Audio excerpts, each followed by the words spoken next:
Welcome to another In Wheel Time podcast, a 30-minute mini version of the In Wheel Time car show that airs live every Saturday morning, 8 to 11 a.m. Central.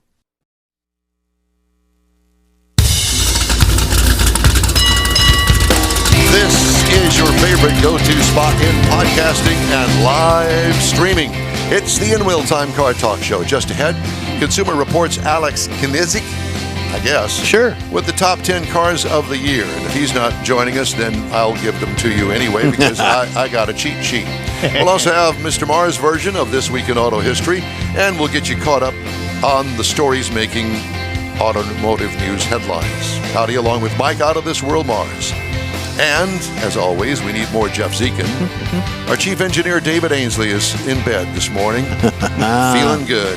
I'm Don Armstrong. Glad you could join us on this Saturday for our live show from the Sugar Shack Studios. Great show last weekend.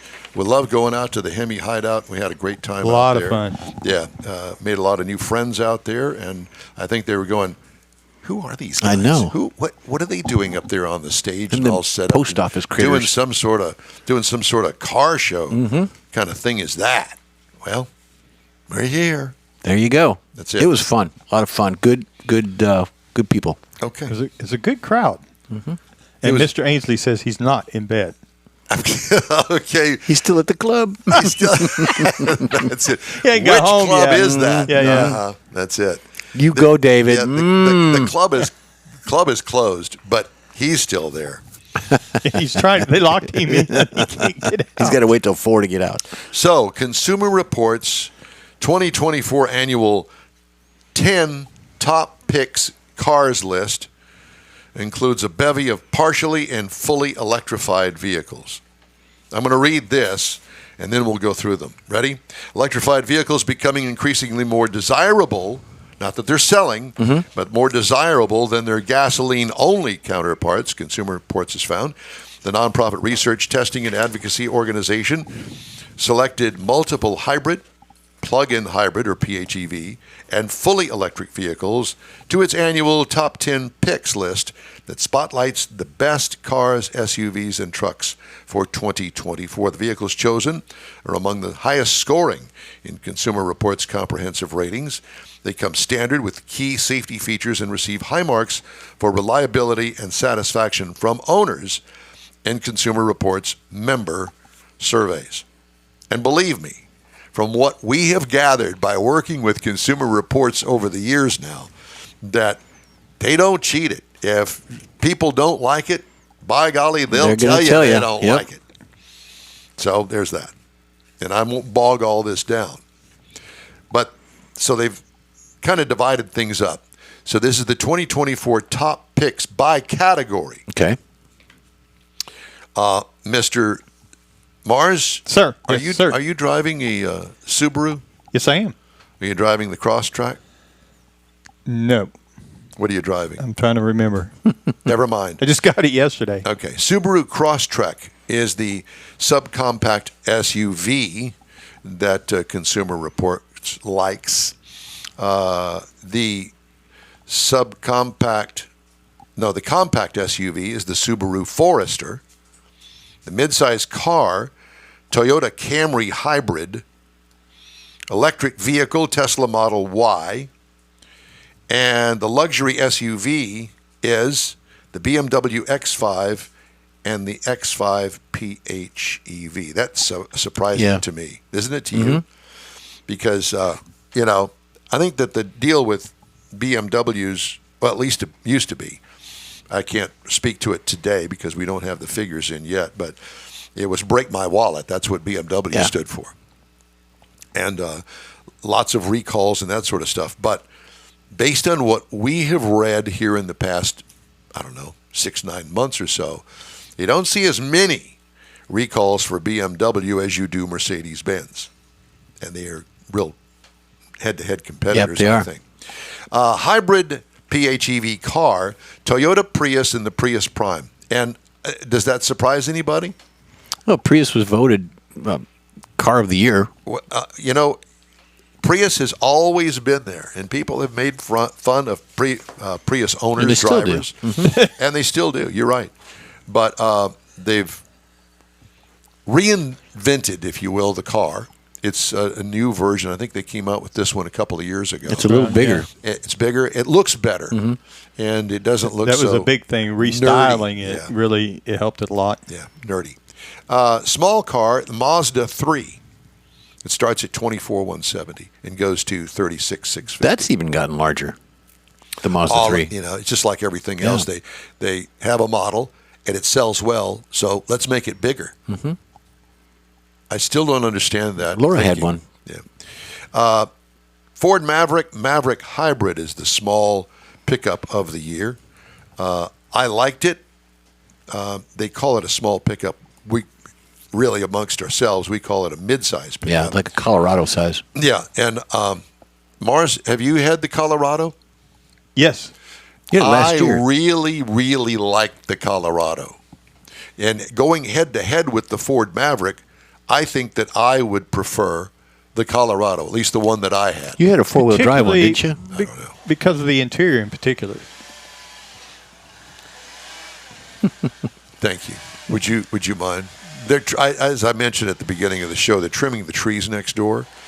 And so the Suze, our dog, the in-wheel time dog, she does not, the house dog, she does not like when the door is closed. No, because she can't see you. Because you can't see us. So she bumps open the door and leaves it open to all the sounds. Then walks back out and doesn't close it. Doesn't close it. The chainsaws. Don't let that door hit you. All right, so midsize SUV. This is from Consumer Reports. 2024 top picks by category. Mike just saw a squirrel, so he's going to be tied up a minute. Yeah, thank you. Midsize SUV Toyota Highlander Hybrid, which has grown tremendously over the different models. Another huge one. Yeah. Toyota RAV4 Prime plug-in hybrid SUV.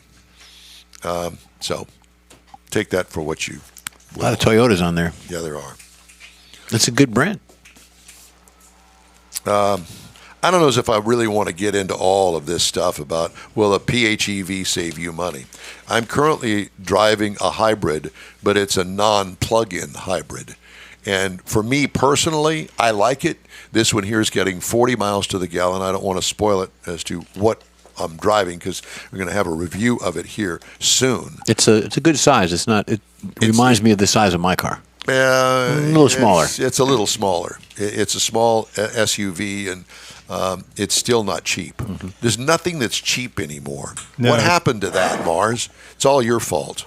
Well, I've always wondered about, you mentioned the plug-in hybrid versus a regular hybrid. I don't know that. I don't understand the value proposition of a plug-in hybrid versus Well, I don't hybrid. either, and the reason being is because it really doesn't give you that much more when it comes to, working only as an electric. Okay, I'm going to get 20 miles on electric. What?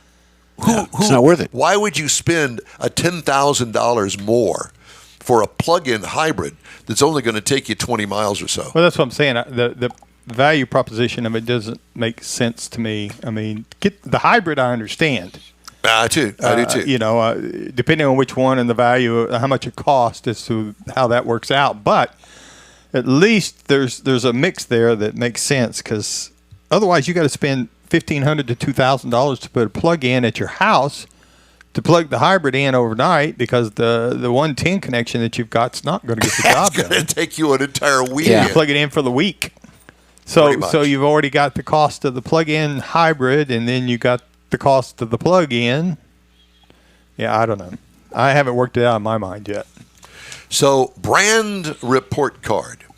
The best and worst brands, we Consumer Reports, rank 34 brands based on the overall scores of their models, which include road tests, reliability, satisfaction, and safety. All right? And this is kind of a surprise. Are you sitting down? Are you going from like 10 to 1? Well, yeah, let's just do 10 to 1. I don't even know where the 10 is.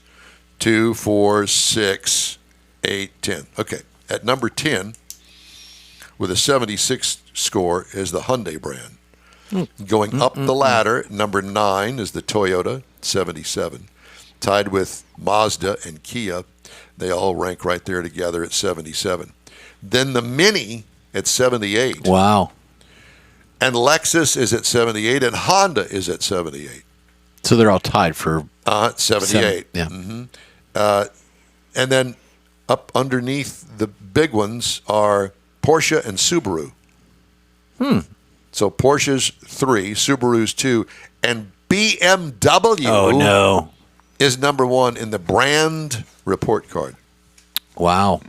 Stephen Ruse sent a little note in that BMW is rated 15th, had 184 problems for 100 units in 2023. Well, under what category, though? Well, let's not forget that this is the scores of the models, which include road tests, reliability, satisfaction, and safety.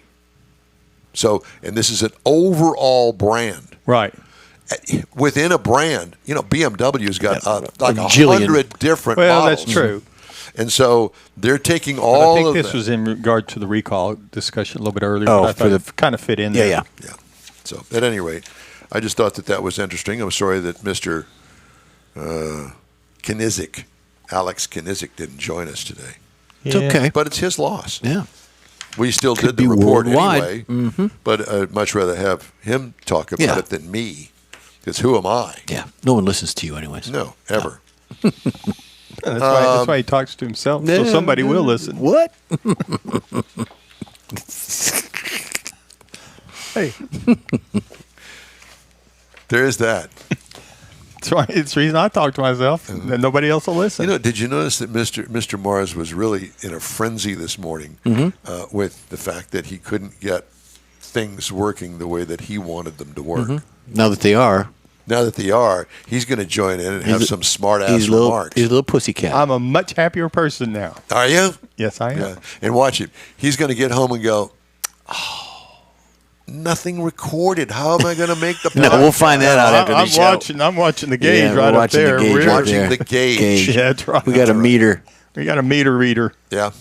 So the Suze is down there. You can see her walking if you're watching There you on the go. broadcast. She's walking down in front of the She's sign. helping. Always helping open the door and leaving it open and not closing it behind her. Come here, baby. I know. She's had a little ear infection, so Oh, no. we've been working on that. And she's smelling and looking a lot better. Just saying. Did you want to say something? No, I got a Phil story if we need it, Why but not? we're coming up on another. But we don't call them Phil. I called it a Phil. I called it Bob earlier, but it's Phil. Okay, Phil. Oh, you want to do it? PHIL. Okay, No, do it. This is about Corvettes. Last week Corvette, a couple weeks more Corvettes. Well, wait a minute. You can't just say it that way. It's a So story. last week there was a cruise in to the Right. Hemi hideout that involved many Corvette clubs, Mm-hmm. and they managed to bring in 150 Corvettes. No, More than the that. final count was 170 Corvettes. Plus the 170. Viper people. And then we added on another dozen for the Viper folks. Yep. And so I didn't see any of it, but I was impressed. Well, he had the big door open. You could see him kind of going through in the line, Well, but they you were lined up because outside. I was busy and you weren't. Well, Well, we tried to put some video out there, but we had a little bit of technical issue that far out, but we got it fixed. Next time we can do it. okay. Oh, God, good. Next time. And then, of That course, wasn't- Galvin's That is coming wasn't up. this time. That was next time we're going to get it right. Yeah. That's right. Okay. So this is about Corvettes. A tractor trailer full of brand new Corvettes worth over $1.25 million was stolen by an ex-convict looking for a ride home in Arizona a couple of weeks ago. Mars? 23-year-old Isaiah Walker wasn't me. of Lawton, Oklahoma, was booked on a particular Thursday on multiple felony charges for the alleged theft. Charges include robbery, 11 counts of theft of means of transportation, and felony theft, Mike. Wasn't he just getting out of jail? The No, you truck knew was- him. He's from Oklahoma. The Well, truck was he's parked close. at a Wilcox Love's truck stop in Wilcox, Arizona, when Walker began to strike up a conversation with the truck driver. When the driver attempted to climb in the cab, Walker grabbed the driver, threw him to the ground, probably punched him in the nose or something, and at that point, Walker got in the truck, locked the doors, and drove off with the cars. That's what the police were telling us. I'm going to check my Facebook and see where my family A is. deputy from the Cochise County Sheriff's Department caught up with the stolen truck, attempted to pull it over. However, Walker was not willing to give up his score. He began to swerve, force cars off the road. However, eventually the truck turned down the road and stopped. Walker was taken into custody, and he was questioned at the scene. He read his Miranda rights. Now, you've had those read to you before, Mike. He admitted to stealing the truck, but claimed that the 10 Corvettes that were on board had nothing to do with it. He stated that he just got released from prison and needed a ride home. The stolen the vehicles were safely recovered without any damage and released to the driver so they could continue to be delivered. For Walker is the good news. He is not going to need a worry about a ride home again, thanks to the fresh batch of felony charges for the future owners of these Corvettes. Good news, they were all delivered on time. So there you go. And now they have a story before they were even sold. Yeah, my car Guess was what? stolen before I even got it. By a convict. That needed a ride. Cool. That's a great story. Mr. Mars, I think we're going to take a quick break here. And when we come back, we can do This Week in Auto History, and I've got lots of recalls and news to tell you about. Okay. You good with that, Mr. Mars? Works for me. The In Wheel Time Car Talk Show is available 24/7 through the iHeartRadio app. Just look for In Wheel Time Car Talk. We also video stream on Facebook, YouTube, and InWheelTime.com. Podcasts are available from your favorite podcast provider. The In Wheel Time Car Talk Show continues right after this quick break. Pro-Am Auto Accessories has been serving Houston's auto enthusiasts since 1984, providing world-class products for sports cars, European sedans, and American muscle. Pro-Am is known as the place to go to find exclusive and hard-to-find parts and accessories. Pro-Am is one of the very first distributors in the USA for brands such as Recaro, Redline, Momo, Corbo, and Simpson. Located in the heart of Houston's premier retail and service corridor, the Galleria area, Pro-Am's walk-in storefront includes an 8,000 square foot warehouse, showroom, and installation bays. Pro-Am not only sells parts and accessories, but also offers installation and service. Pro-Am is now reaching a worldwide audience through Pro-Am.com, taking its local reputation to the rest of the world. At Pro-Am Auto, you'll be dealing with a small group of professionals who truly want to help you with your automotive needs. If you don't see what you're looking for on the website, call and Pro-Am will lend you a hand. Pro-Am Auto, 6125 Richmond at Green Ridge in Houston's Galleria area. Call them at 713-781-7755. Want to feel good about something special you did for someone special? In Wheel Time and the original Lupi Tortilla group of Tex-Mex restaurants have joined together to help a very worthy cause, God's Garage, a Christian-based 501c3 charity. We know there are lots of places and organizations out there where you can donate a car, truck, or SUV, but we're asking you, our car enthusiast family, to consider donating to God's Garage. Visit godsgarage.org and learn about its mission, the women that have been helped, how each one is screened, and about their Restore You program. A car donation is an easy way to make a difference in the lives of others. God's Garage needs good operating vehicles, but will take all types in working and non-working condition. Make your heart and soul feel good by donating your gently used vehicle and help support single mothers, widows, and wives of deployed military at godsgarage.org. Mecum Auctions, the world's largest collector car auction company, returns to Houston, Texas, April 4th through the 6th at NRG Center, featuring 1,000 muscle cars, Corvettes, trucks, customs, and more. Broadcast on Motor Trend TV and streaming live on Max. From avid collectors to those new to the Mecum experience, we welcome everyone. Register to bid now at Mecum.com. Welcome back to the In Wheel Time Car Talk Show. Sorry, that was me. It was you. It was. Very noisy. Yeah. All right, Mr. Mars has This Week in Auto History. Well, we're going to load that baby up. Yes, he does. Are you ready, Mars? Yes, sir. What were you doing Absolutely over there? I was over here. I was communicating with Miss Nancy. All right. There you That's go, our Jeffrey. next guest. All right, This Week in Auto History. French inventor Nicolas Cano. Yeah. Born Cano? on this. Cano. No, he's Canoe. French. He's Is French. it Canoe? And I can't get my French accent going. It always varies to Spanish. But anyway, he was born in No, it goes Born over, in 1775. It goes over to Southeast Texas, that accent. and he receives credit as the creator of the first self-propelled land-based vehicle in 1770. I think I jumped the ahead. car, which is on display in a museum in France, still on there. And it's also noted that when he did the second version of this, the second generation, he built the first one, then he decided to make it better. That vehicle is credited with being the first recorded car crash when it hit a wall. Also, Steering wasn't his forte. no. He needed AI. Also, in 1899, Edward Sewell, 31, a Daimler salesman, while descending Grove Hill and one wheel of the vehicle collapsed, causing him to lose control. Both the driver and passenger were thrown out of the audio, and he died. So he is credited with being the first recorded death in an automobile accident. It's called a fatality. A fatality. Well, that's not what they called it back then in 1899. In 1919, the U.S. state of Oregon made the first history by becoming the first state to implement a fuel tax to fund road construction. Politicians being what they are, they decided then, well, they might as well put a tax on the fuel. That's what they did. And now the other states followed, and then the federal government followed, and that's where we are today. Thank you, Oregon. In 1922... That's the home of Portland. Yes. What a mess that is. And you can tell. Originally founded in 1922 as the Swallow Sidecar Company, the company evolved to become Jaguar in 1945, and in 1990, Ford gained ownership of that luxury brand. Wait just a minute. Did you say Swallow? Yes, I did. Mm-hmm. Like a bird. Swallow Sidecar Company. Ford gained ownership of the luxury brand until it sold it in 2008 at a considerable loss to Tata Motors of India. What does this mean? Ford does own Jaguar. It does not own Jaguar. Not now, but at the time, whenever you did this in 1990, when Ford gained ownership. You know what? I think we got off here. I think that he doesn't need to do auto history. Yes, he does. I had the script, and I had it right. Yeah, and Jeff had it wrong because you pressed the wrong button. I did. I went too fast. He got ahead of me. I'm sorry. I apologize. And I was trying not to watch him because I couldn't watch him and watch me. Why don't you two guys get this all straightened out?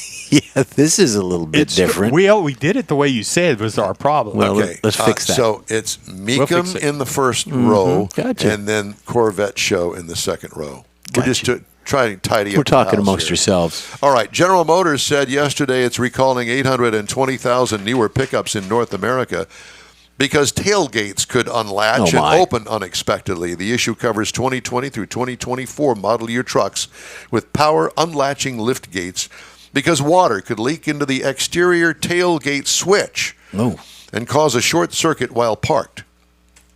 Recall covers 2020 to 2023 Chevy Silverado and GMC Sierra trucks and 2020 to 2024 heavy-duty versions of the same pickup trucks with power unlatching tailgates. It's a mess. Dealers will replace the exterior touchpad switch assemblies, but until replacement parts are available, vehicles in inventory at dealerships and owners may have the part disabled. GM said the replacement, I don't know how you would open it if the thing is disabled. I guess you wouldn't. Replacement parts use a new material that improves resistance to water intrusion.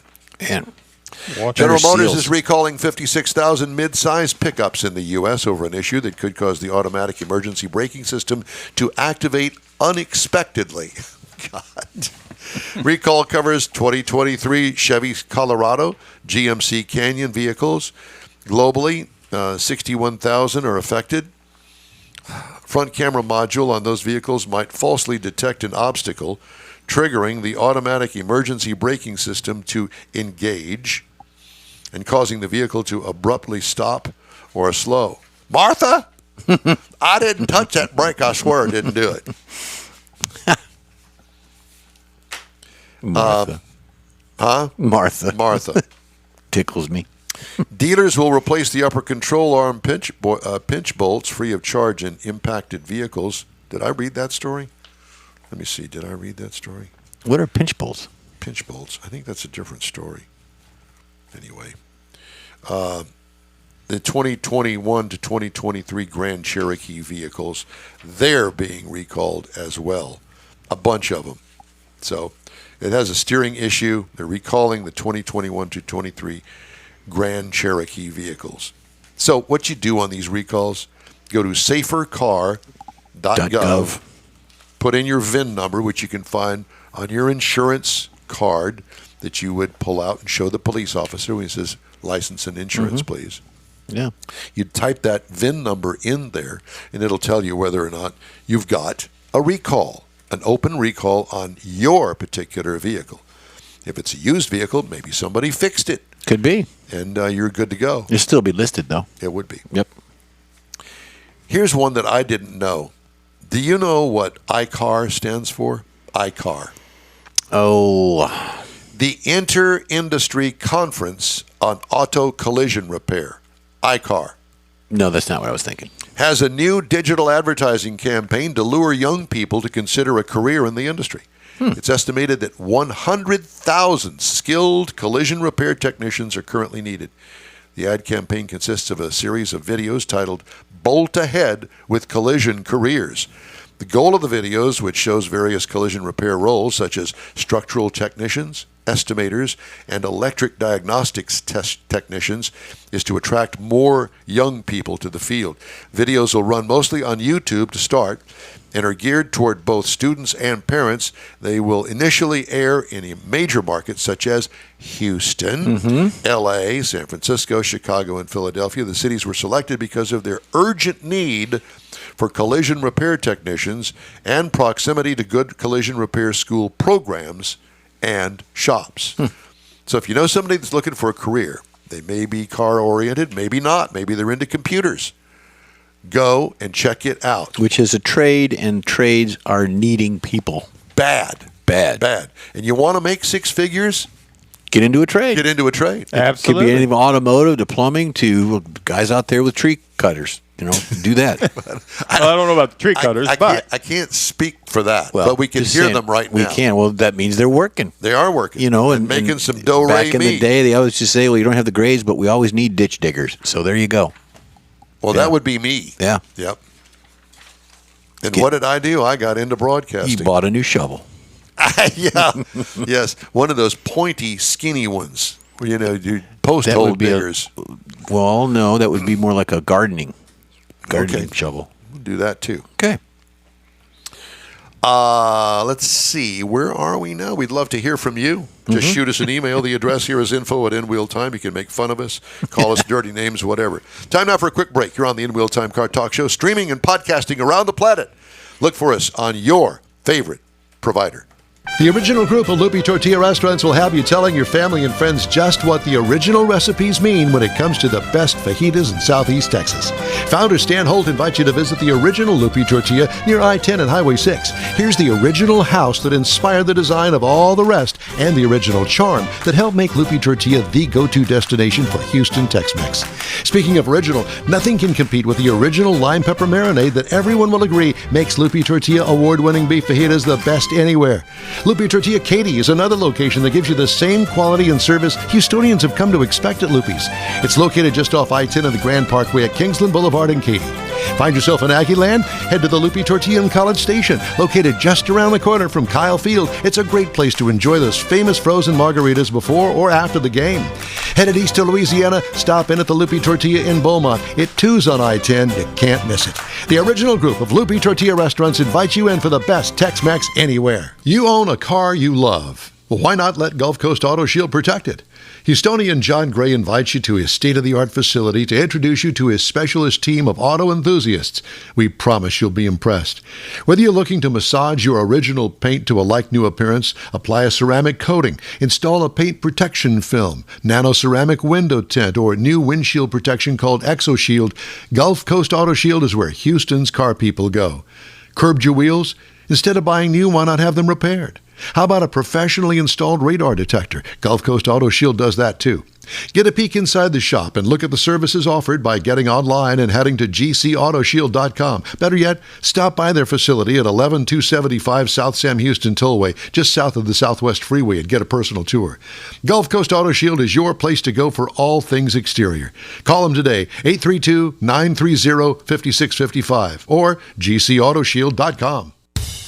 That's it for this podcast episode of the In Wheel Time Car Show. I'm Don Armstrong, inviting you to join us for our live show every Saturday morning, 8 to 11 a.m. Central on Facebook, YouTube, Twitch, and our InWheelTime.com website. Podcasts are available on Apple Podcasts, Spotify, Stitcher, iHeart Podcast, Podcast Addict, TuneIn, Pandora, and Amazon Music. Keep listening, and we'll see you soon.